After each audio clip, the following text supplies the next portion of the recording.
sore hari ini saya berkunjung di rumah Bapak Biskup untuk wawancara tentang kematian budaya orang Mengeruda. Menurut Bapak Benediktus Budi mengatakan bahwa ada 7 tahapan kematian. Yang pertama menyangkut kematian Puseule Poma Piro. Kira-kira bagaimana Bapak untuk menyangkut dengan kematian itu? Kematian pertama tadi itu Puseule Poma Piro. Ya. Yang dimaksud dengan Puseule ini, Puse itu artinya pusat, ule itu ulat. Jadi kematian ini diakibatkan dalam hubungan dengan mungkin lukanya tali pusat yang tidak dapat disembuhkan atau salah potong tali pusat yang menyebabkan si bayi ini dia meninggal dunia. Sedangkan tentang Poma Piro itu sebenarnya anak tidak bisa keluar dari kandungannya, jalannya buntu, sehingga dia harus mati di dalam perut mamanya. Itu mengenai kematian Puseule Poma Piro, ya, baik perempuan maupun untuk anak laki-laki. Kalau menyangkut dengan penguburannya bagaimana Bapak? Kalau penguburannya dulu di mana rumah masih kolong, jadi anak itu dikuburkan di bawah kolong rumah. Tapi sekarang karena sudah banyak bangun rumah permanen, anak dikuburkan di belakang dari rumah itu, di belakang pada rumah, bukan di dapur, di belakang pada rumah. Kira-kira jaraknya 1 meter saja dari badan rumah itu anak itu dikuburkan, baik dikuburkan. Baik, itu yang pertama Bapak. Menyangkut dengan tahapan yang kedua menyangkut kematian Beto Bomo dan Guru Bomo. Itu kira-kira bagaimana Bapak? Beto Bomo sebenarnya beto itu lambang laki-laki. Jadi beto ini beto ini bambu, sedangkan guru itu kaur. Bambu yang sudah keluar dari tanah, tunas yang sudah keluar, tapi tidak mampu tumbuh terus. Dia terus mati pucuknya dan dia hanya tinggal saja dia punya akar itu dan yang punya badan yang sudah mati tadi itu namanya Beto Bomo atau Guru Bomo. Tidak sempat bertunas dengan keluar daunnya. Mereka mati sebelum itu. Dia baru hanya keluar saja tunas dari tanah, tapi terus dia mati. Bagi mereka ini, kalau mereka meninggal dunia atau mereka mati, mereka dikuburkan di samping rumah, tapi paling belakang dari rumah itu. Mereka kubur begitu, di samping rumah, tapi paling belakang dari rumah, pada rumah. Itu yang saya katakan tadi namanya itu Beto Bomo, Guru Bomo. Kalau menyangkut dengan proses penguburan? Kalau itu tadi proses penguburan tadi mereka dikuburkan di samping belakang rumah. Di samping belakang rumah. Itu artinya itu di sisi kanan atau kiri dari rumah. Ya. Biasanya kanan itu laki-laki, perempuan yang sebelah kiri. Ya. Tapi di belakang. Di belakang, oke. Bukan di belakang rumah, tapi di belakang di samping rumah. Di samping rumah. Ya, itu menyangkut tahapan yang kedua. Tahapan yang ketiga menyangkut dengan kematian Ribohoga Ribobue. Itu kira-kira bagaimana? Itu Ribohoga, Ribo ini artinya potong umur ya. Ribo itu namanya potong umur.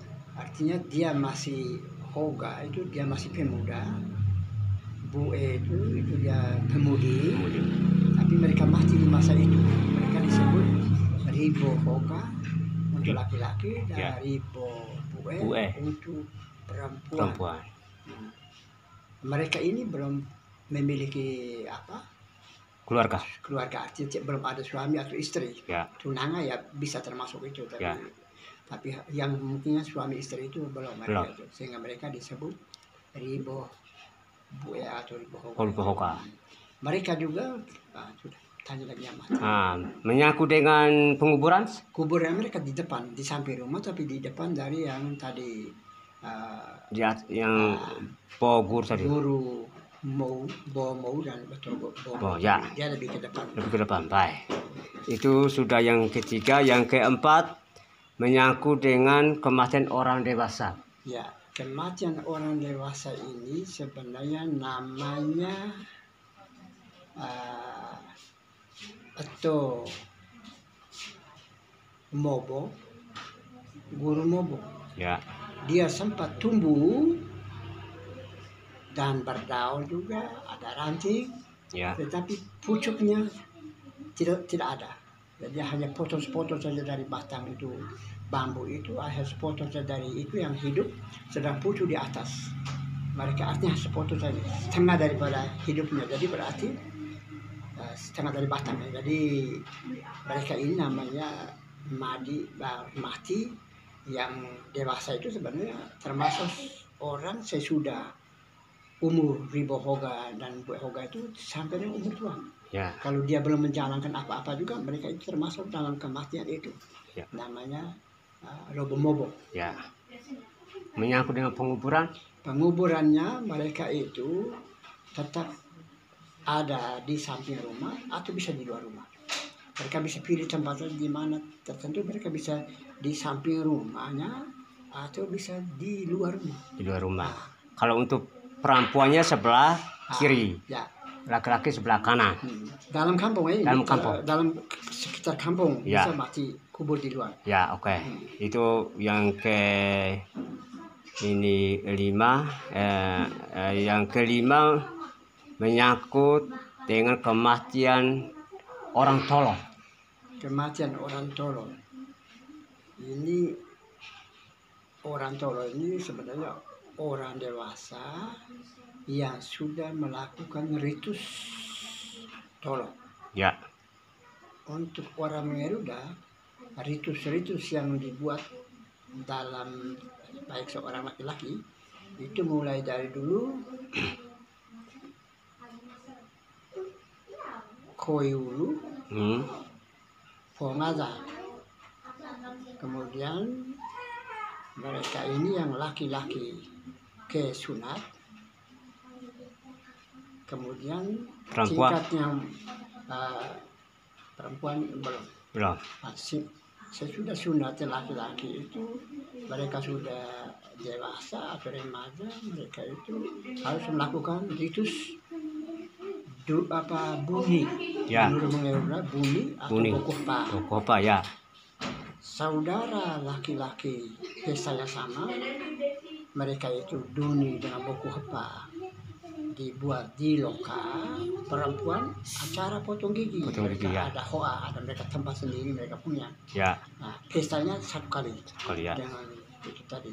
Itu namanya ritus potong gigi atau ritus bokohpa atau buni. Buni ya. Kemudian setelah buni itu ada ritus yang namanya tolo itu. Tolo ya.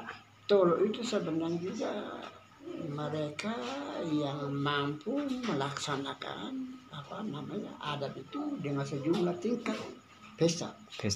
Pestanya besar. Pestanya besar. Jadi sekurang-kurangnya itu mungkin ada 5 urutan kalinya pesta itu masih ada 5 urutan. Dan kalau dulu masih pesta sendiri-sendiri itu bisa jumlahnya berasnya bisa dengan 2-3 ton. Kemudian dia punya babi juga banyak. Bisa belasan sampai 20-an ekor itu. Per orang. Ya. Sendiri. Orang itu sendiri ya. Kasih makan orang. Famili. Ya. Itu dikatakan orang tolo. Orang tolo. Ya. Dan pada saat dia orang tolo itu sebenarnya tolo itu artinya kembali. Ya. Tolo ini yang dilakukan oleh seorang laki-laki itu bukan tolo dia punya. Ya. Terus kan bukan tolo untuk dia lakukan itu tolo untuk mamanya. Ya. Dalam bahasa daerah tolo itu sama dengan mengantar. Ya. Mengantar itu artinya sebenarnya sudah ada upacara mengantar istri kembali kepada orang tua, tapi itu tidak dilakukan, tapi hanya istilahnya saja yang bilang mengantar itu. Ya. Sementara yang ini istri dari yang pembuat tolo tadi itu istrinya belum tolo, tapi tolo yang mamanya itu. Ya. Dan mereka ini sudah dalam pesta-pesta adat, mereka sangat berperanan karena mereka boleh pegang beras atau makan segala macam. Mereka yang bisa melaksanakan di dalam orang bisa macam-macam pokok agresi itu. Ya. Itu menyangkut pada waktu itu ya. Biasanya kalau sudah pasangan suami istri atau selama berkeluarga itu biasanya pihak laki-laki itu suami itu biasanya membawa ke pihak orang tua wanita itu ayam atau kambing, kerbau, kuda, sapi segala macam. Ya. Tapi pada yang terakhir ini betul juga masih bawa juga tolo itu masih bawa kerbau, kuda, emas segala macam. Tetapi waktu saudara-saudara atau orang tua istri atau wanita itu mereka ya, waktu ada satu orang yang mau tolo tadi itu mestinya dia punya saudaranya karena mama sama itu harus turun semua di muka rumah dari omnya itu. Ya. Dari omnya itu. Dan om itu harus memberikan kain. Yang paling kurang satu, ada yang dua. Ya. Dan babi mungkin babi itu harus pada hari itu babi besar 1 ekor. Sementara dari pihak yang laki-laki ini kita membawa 1 kerbau, 1 kuda dengan emas. Ya. Itu menyangkut dengan kematian. Itu berarti sudah. Waktu kematiannya, ya ini mulai kematian. Ya. Kematiannya dia harus dikuburkan di muka rumah. Ya. Itu menyangkut dengan proses penguburan. Ya. Pada waktu tadi yang ada acara tolo itu kan itu ada apa berasnya yang sudah mulai ada kain bendera itu apa warna merah itu segala macam itu 10 boku tolo itu sudah diperkenankan atau diberikan kepada orang yang tolo pakai. Ya. Jadi mereka itu harus memakai itu dan menjadi pakaian resmi sebagai pakaian resmi itu. Pakaian resmi yang bagi orangnya tolo. Ada. Toro. Buku toro, ya. Itu mereka itu. Dalam kesempatan apa saja mereka itu sudah bisa menggunakan itu. Ya. Sementara yang lain tidak bisa. Tidak bisa. Kemudian waktu mati, ya. Dia dikuburkan dengan pakai pakaian adat itu. Ya. Waktu mayat, acara juga penguburan berbeda juga dengan yang lain. Ya. Khususnya pada waktu mayat dimasukkan dalam kubur, itu di atas itu ada kain lube yang hitam itu dipegang 2 orang untuk menaungi atau menutupi lubang kubur itu. Ya. Mayat waktu dikasih masuk dan sementara belum ditutup itu ada itu. Kalau di dalam pegawai negeri itu biasanya pakai bendera merah putih, ya. Tapi ini pakai kain itu. Sampai lubangnya ditutup, kainnya diambil kembali dan disimpan dengan barang-barang seperti kain tadi itu menjadi barang yang juga dipandang berajimat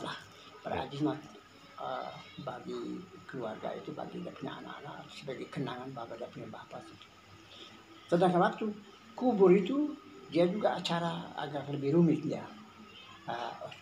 Sudah omong ya sudah kubur tadi sudah omong seperti itu. Itu sudah. Itu menyangkut dengan orang tolo. Yang itu 6 itu menyangkut dengan kematian orang doko. Doko itu sebenarnya itu acaranya dulu. Ya, dulu. Adatnya dulu, ritusnya dulu. Ya. Itu acara makan minumnya itu mungkin yang terakhir saya catat itu 19 kali. Ya. Tidak selamanya orang doko itu dia masih hidup. Ya. Bahkan doko dilanjutkan dia sudah mati juga. Ya. Tapi nanti kalau dia sudah mati, dia masih dikuburkan seperti orang Tolo, tetapi kemudian akan dibuat tugunya, Ya. tugu di tempat lain. Oh ya. Jadi dia ini tidak dikuburkan orang seandainya dia masih hidup, orang Ya. Dokun masih hidup, dia itu kematiannya dibunyikan ini apa? Meriam. Gong gendang, Gonggonda. gong gendang, kemudian ada tarian, tarian. Itu orang Doko tadi. Orang Doko tadi. Ya, ya, ada tarian, Ada Gonggonda. tarian, gong gendang itu, Ya. dan bundu kerbau. Ya, bunuh kerbau juga. Kerbau. Untuk Sedangkan di mana dia dikuburkan bisa di depan rumahnya, ya, bisa di tempat lain kalau mereka mau minta, misalnya tempat lain tapi tanahnya. ya, Tanahnya tergantung daripada ini tibo.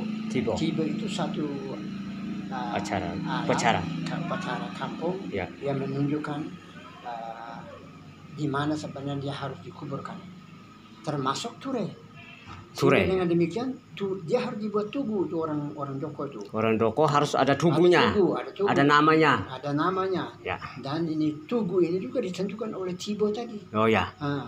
Kalau dia misalnya kena pada si A punya tanah, si A tidak akan keberatan. Ya. Tetap buat tugu saja, tapi tanahnya tetap menjadi miliknya Si A. orang yang punya tanah tadi. Ya.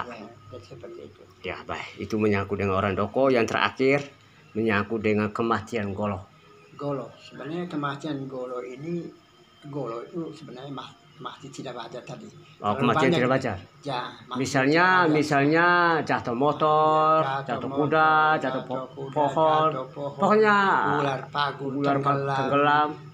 Ya. Pokoknya yang namanya kematian yang tidak bukan karena sakit. Ya, bukan karena sakit, yang tidak wajar. Tidak wajar. Tapi proses penguburannya itu kira-kira bagaimana? Ya juga itu prosesnya itu kalau orang yang sudah mati begitu atau orang bunuh. Ya. Oh ya, Golo itu termasuk orang bunuh ya. Itu malamnya itu mayat mereka tidak bisa tidur. Mereka harus tetap pai dulu, jaga itu mayat dan segala macam, tetap makan minum tidak juga. Ya. Mereka harus jaga tetap begitu. Kalau makan minum ya mau pulang dulu di rumah masing-masing. Karena pada mati Golo ini sebenarnya tidak disiap untuk mengerita, Ya. tidak disiapkan makan itu Tidak ada. tidak ada. Kemudian di mana dia dikuburkan itu tergantung dari Tibo. Tibo juga yang menentukan di mana Tempatnya. lebih dulu pamitan Tibo menurut tanah sendiri. Ya. Tapi tanah sendiri tidak ada, mungkin karena ada penguburan yang lebih dulu orang Golo barangkali bisa tentukan. Kalau Tibonya menentukan bahwa di tanah orang itu ada tanah sendiri, maka dia itu dikuburkan di sana. Ya. Hanya itu saja. Hanya saja. Ya, terima kasih atas masukan pada sore hari ini. Saya menyampaikan terima kasih banyak kepada Bapak Bene sudah meluangkan waktu kepada saya. GPN Sip.